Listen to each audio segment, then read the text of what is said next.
it's the Canadian budgeter back again. I'm sorry if the camera's shaking, Alfie just jumped down. Just wanted to give you all some love. Thank you so much for my last video. Thank you to any new subscribers and anyone that has watched my video since the last time I posted.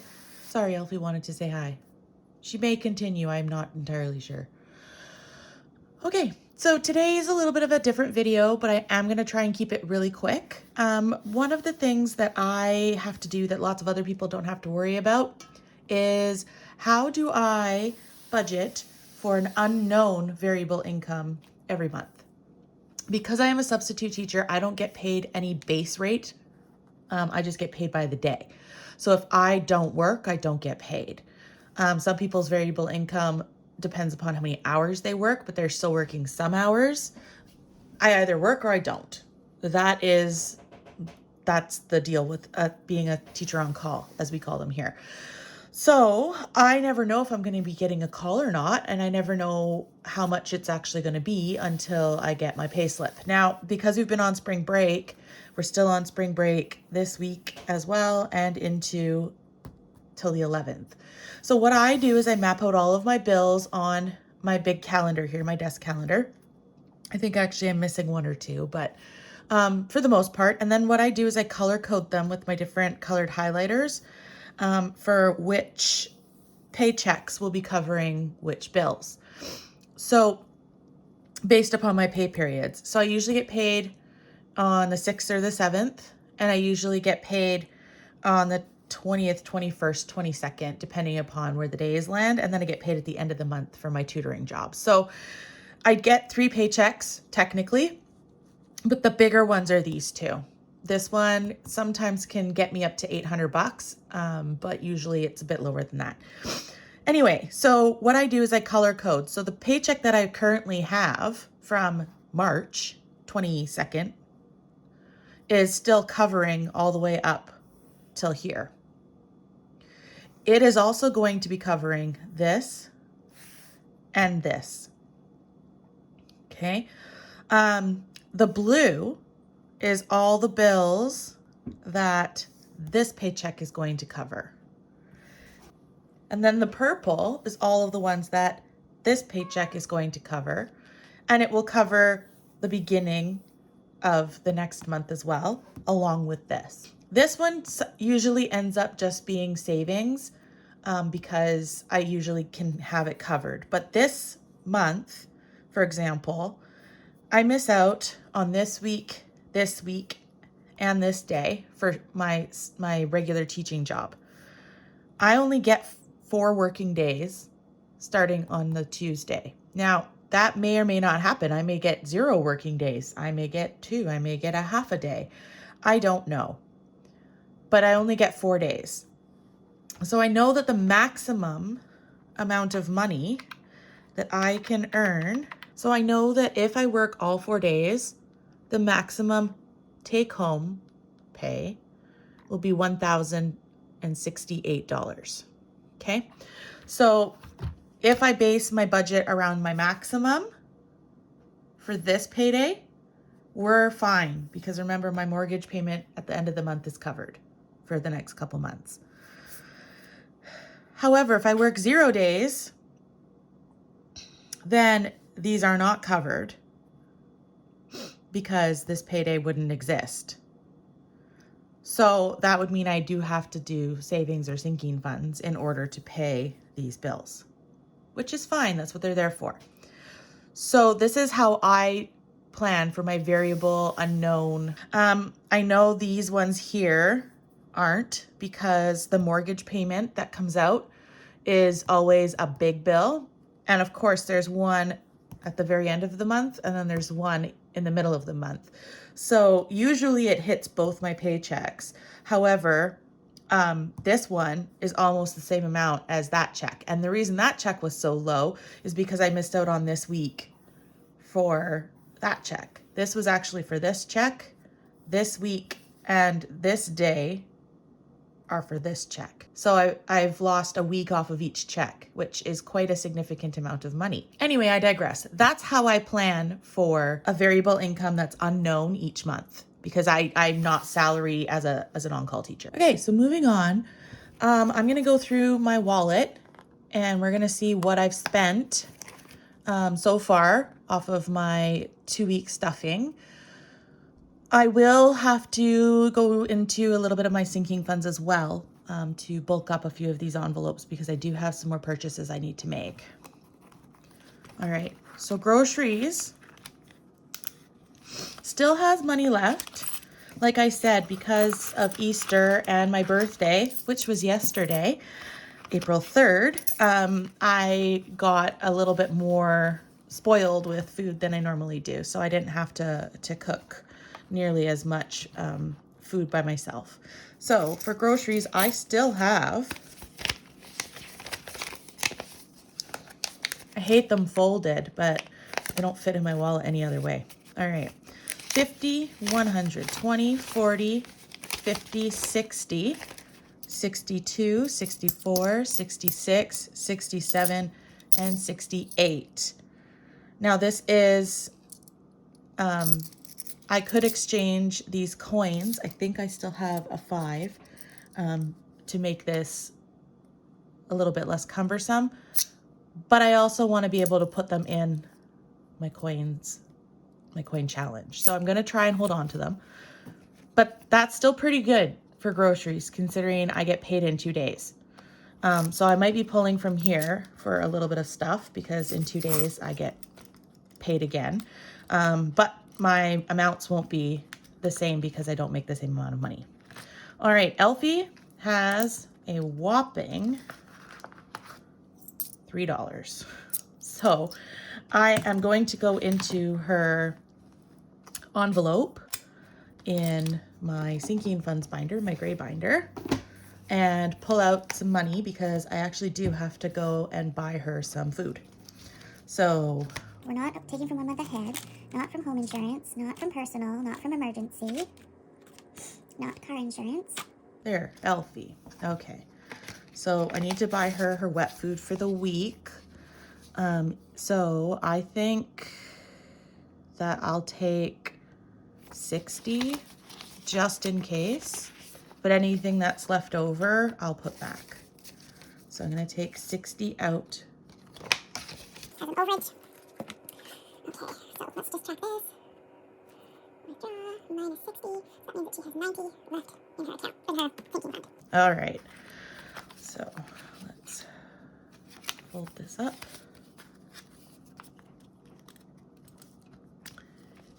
And into her, I don't know why I closed that envelope, into her envelope.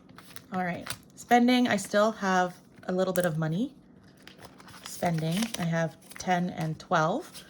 I am gonna be adding some money to a couple other categories. Fuel, I still have $10 and I still have most of a tank, so I'm not gonna be putting any extra money into fuel.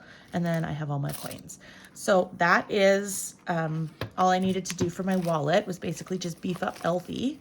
But the other thing that I need to do is I need to pull from one of my categories, and I'm not sure which one quite yet because I don't have a household started, which is what it would normally come from, is I need to pull some money because I need to purchase some new things because I am opening an Etsy shop, as I mentioned before. And I wanted to launch it yesterday on my birthday, but I wasn't ready to launch it. Sorry about that. It said my phone was out of storage, so I had to delete some stuff. But anyway, so I need to figure out what category I'm going to take money out of because I'm opening my Etsy shop. I have some products designed already, and I'm currently designing a few more. I will print them and show them to you when I have them finished, but I need to get a new printer because my printer is smeary, and that is not gonna fly. To start out with anyway, they're going to be printables because I don't have the time right now to be printing and mailing orders. I'm hoping to be able to start doing that towards the summer when I'm not working working all the time, because my schedule is so busy right now. In addition to my teaching, if I have a job, a call out, then I also tutor, and I tutor for 3 hours a day, 4 days a week. So I get home at around 6:30 or 7, depending upon the kids that I have, and how long it takes me to do the notes and the attendance and all that stuff. And by the time I get home, I'm usually hungry for dinner, and then I just want to go to bed because I'm so exhausted. But also, three nights a week, I have rehearsal for a play that I am an assistant stage manager in, and it goes from 6:30 to 9:30, 3 nights a week. So some days I work, I tutor, I go straight to rehearsal, and I get home at 10 p.m. So in order to be able to print and ship products efficiently, I need to be able to build up some stock. And I might be able to get that done this week while I'm still off on spring break. But I really would like to just open the shop with what I have, and then go from there. So currently I have about 6 or 7 different items and in different sizes for sale. But I'm going to be making some bundles. I'm going to be creating a few more things to upload, and we'll go from there.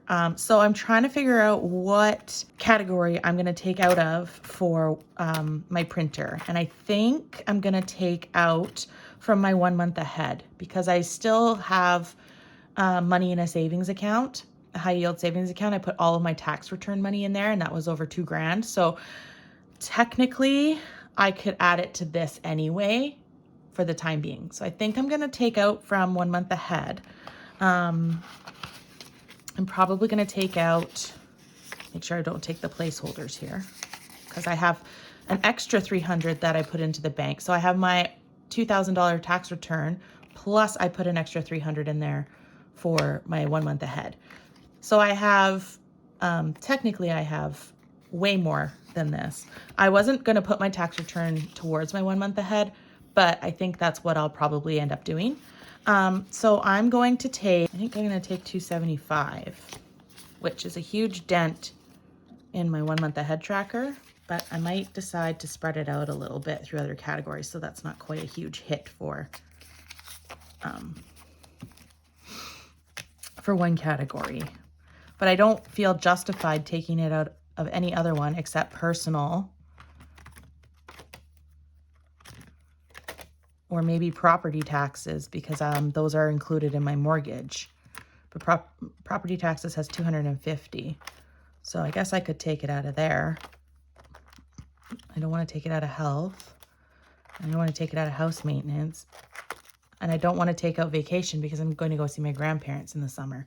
So maybe what I'll do is I will take out my personal and my property tax, and then I'll put back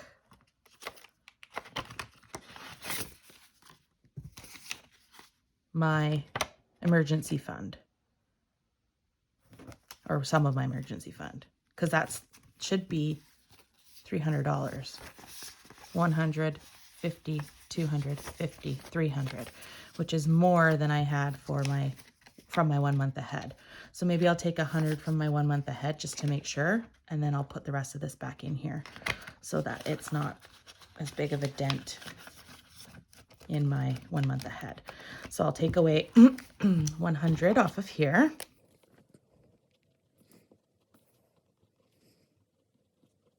Personal doesn't have a tracker, and then I'll go into property taxes and mark that I took all of it. So I bought new ink for my current printer thinking that was the problem, but it's still very streaky. So unfortunately, that's the problem. All right, at some point I do need to do a condensing, because some of these envelopes are like, look at how fat that is, are like super fat. But I'm not going to do it today, not right now.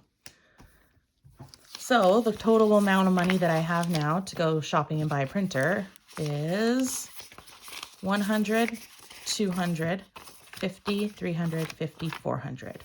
So that should be enough to buy a printer and some cardstock and some paper, and anything else that I might need for my printer, and maybe some laminating sheets, because I have a laminator here.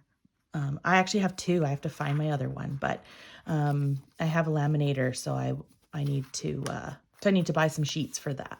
So I'm going to take my $400, I'm going to put it in my spending envelope along with the that's still in there because I haven't spent any money.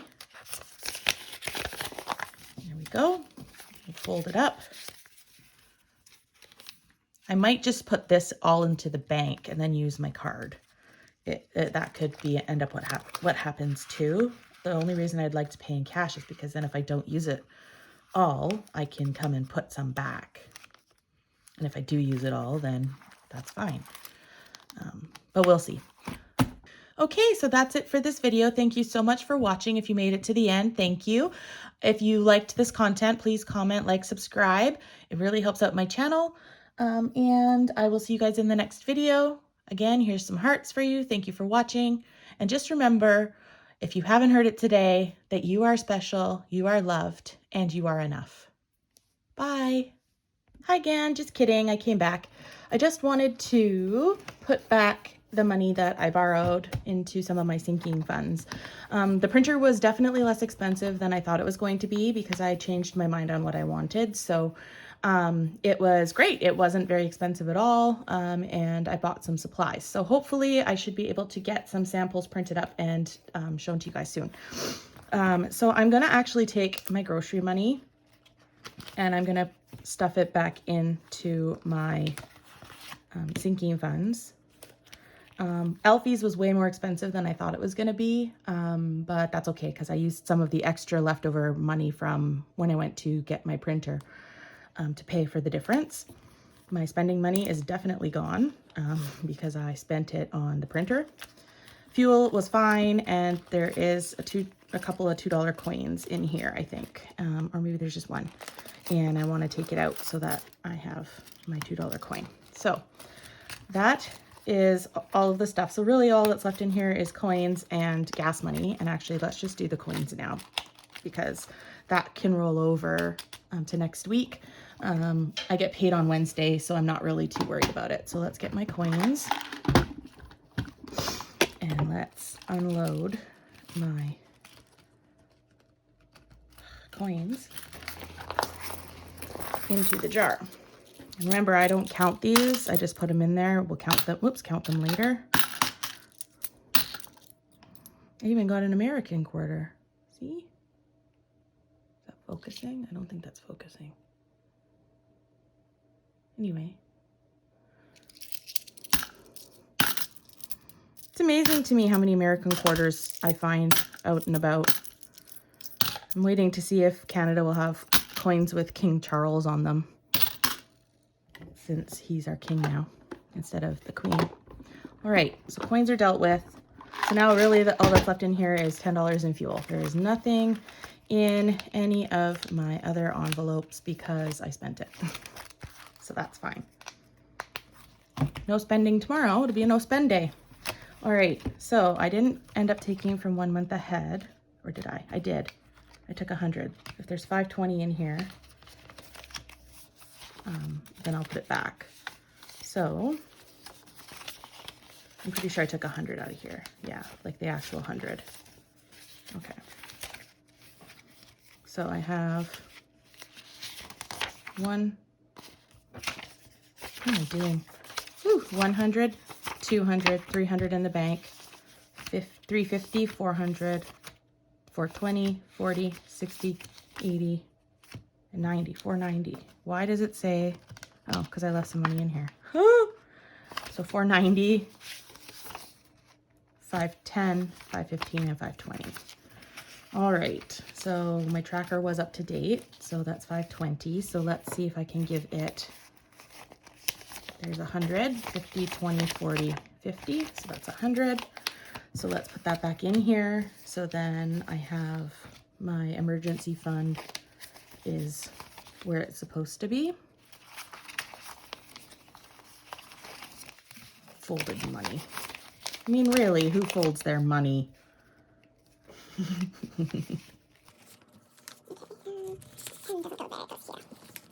My other option for restuffing my sinking funds, if I really feel like I owe it back, is to go into my 100 envelope challenge and pull out what I spent. But I really didn't want to touch that because I'm not a really good saver. So I wanted to be able to save. All right, so I did add back in, oops, the 100. So let's update the tracker. Plus 100 is 620. Okay.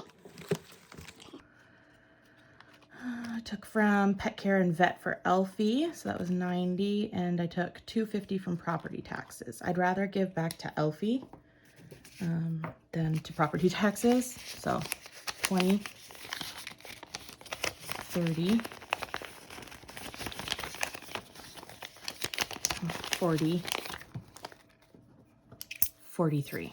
So I'm giving her back 43 of the 90.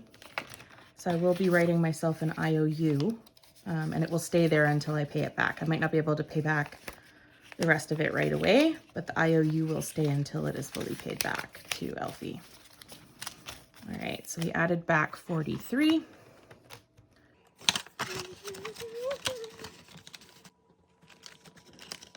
But just to make sure, because I don't really do public math, we're gonna go 90 plus, I think it's 133, or 23, but 133, okay. That's why I don't do public math.